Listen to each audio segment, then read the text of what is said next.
Hello and welcome back to another TomaChonkey YouTube video. Today's video will be another studio session. We are basically continuing from where we left off, so if you missed my last video, make sure to check out part 1 first. So yeah, basically I'm stuck in an endless loop right now. I think it's partly because I'm a perfectionist, but I keep getting really close to thinking I'm done, and then I notice something small that really bothers me and it keeps me in the loop of making more and more prototypes. I really want my keycap to have a smooth and uniform finish, which I'm finding is pretty difficult to get with hand sanding. So every time I think I miss a spot or I'm not happy with the finish, I basically resand a new master and try creating another mold. I then cast with this mold to view my results. I did this a couple more times and I still wasn't really happy with the finish, so I went back to try and sculpt it again. I was trying my best to re-smooth my sculpt using my tools as well as the isopropyl maestrate, which helps to smooth monster clay. These are some of my tools that I use. I bought a huge pack of sculpting tools, but I end up really only using about 5 or 6 of them.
Phew, that was a lot of sculpting.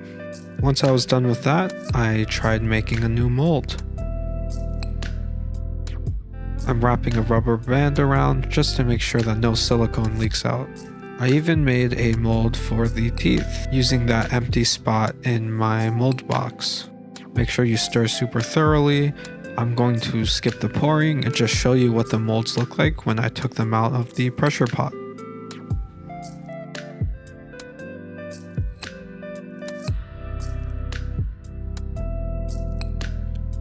I'm also going to skip through cleaning the flashing. And here's the mold for the teeth. You can see where the teeth is in the mold.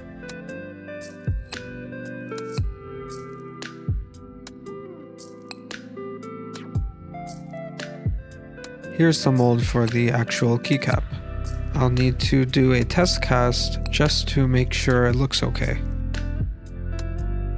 Here I'm twirling the mold around just to make sure the resin enters all of the cavities and pushes any potential air bubbles out.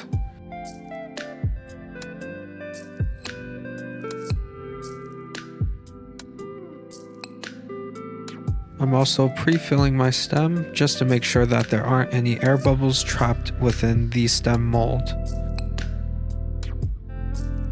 I'm joining the two halves together as gently and slowly as I can, ensuring that I'm not reintroducing any air into the resin. I also like to pour my excess resin into the X-shaped reservoir on the top of the mold to ensure that any compressed air in the pressure pot gets replaced by resin. Here's some of the excess resin that was at the bottom of my mixing cup.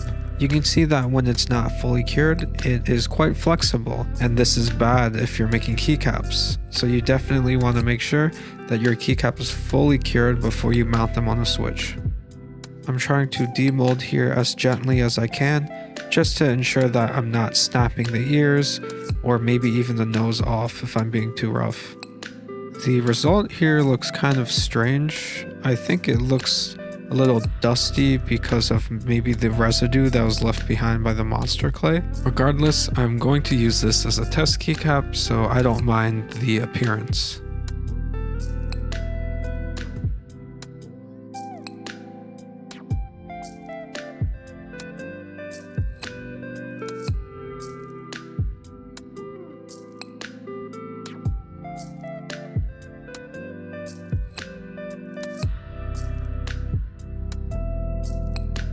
Now onto the finishing step. Instead of sanding this test keycap, I actually want to try a different method that I found in the Zbot Discord. I basically tried spray painting my keycap.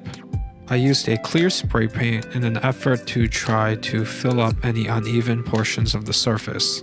You can see my result here. The surface of the keycap definitely looks a lot more uniform, but it does come with the cost of being a bit glossy.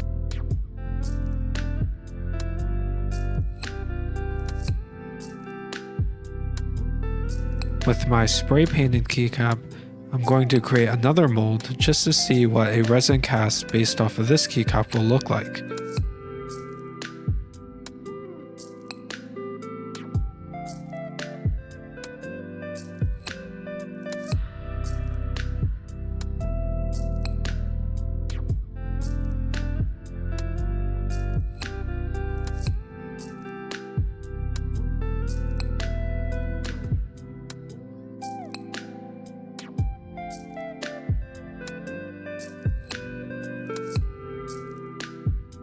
And here's the result. The surface definitely looks a lot more uniform, however it does look a lot glossier due to the spray paint. I actually don't really mind how glossy it is, and keep in mind that I do have a bunch of camera lights surrounding me, so the effect is probably a bit exaggerated. Another thing I'm noticing though is that the imperfections aren't really hidden by the spray paint. I thought the spray paint would do a slightly better job of filling in any nooks and crevices and evening out some of my uneven sculpt. So with my results not being exactly what I imagined, and with my continued dissatisfaction with my sculpt, I ended up going back to the drawing board again.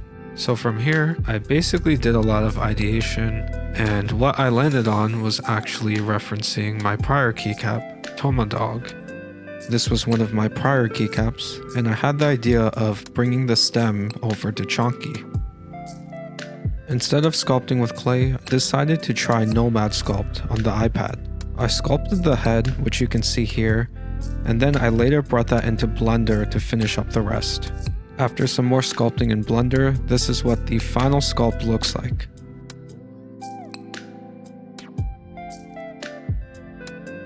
The next step was to print this in my Resin 3D printer, and this step took a long time as well. I had dozens of failed prints, and there was definitely a learning curve to figuring out how to dial in my print settings to get the best end result. Once I had a 3D print I was happy with, I used it to create a mold, which I then poured resin into to make a resin master. This is what I use to create all of my production molds. Right now I have 7 production molds, meaning I can make 7 keycaps at a time, with the casting process taking me about 3 days per batch. And just to reiterate, getting to these production molds was not easy. Here is a sample of all of the failed test molds. And of course, I have a lot of failed keycaps and B stock. So a couple weeks later, I have a good batch of Chonkeys that I think are almost ready to be sold. The last step is I need to fill the ears with the pink resin.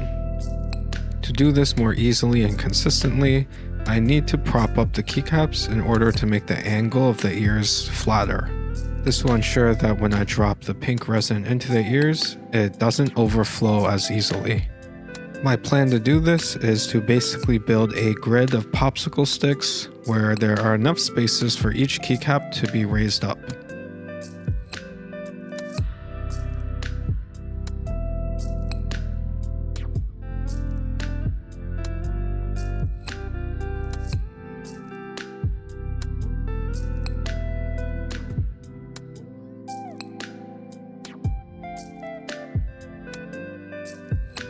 With my grid completed, I can add my keycaps now. Now I'm ready to start filling in the ears.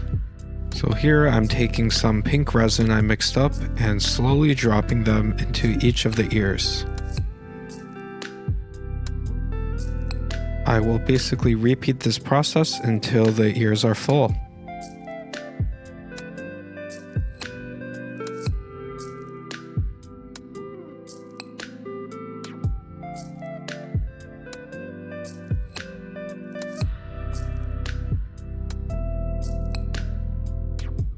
So after I filled in all of the ears, I left them in the pressure pot overnight. I decided to leave the eyes empty since it resembled the original TomaDog sculpt and I kind of liked how it looked. So yeah, this is the end of another very long video showing the behind the scenes of my casting process. I will have a raffle sale for Chonkey that will be going live soon, and this one's pretty special since basically all of the money except for shipping that I make will be donated to support abortion rights. So if you're interested, please make sure to follow me on Instagram where you'll get updates as to when the sale is live. And as always, thank you for watching my video. Please make sure to subscribe and like this video if you enjoyed my content. Otherwise, I hope you have a great day.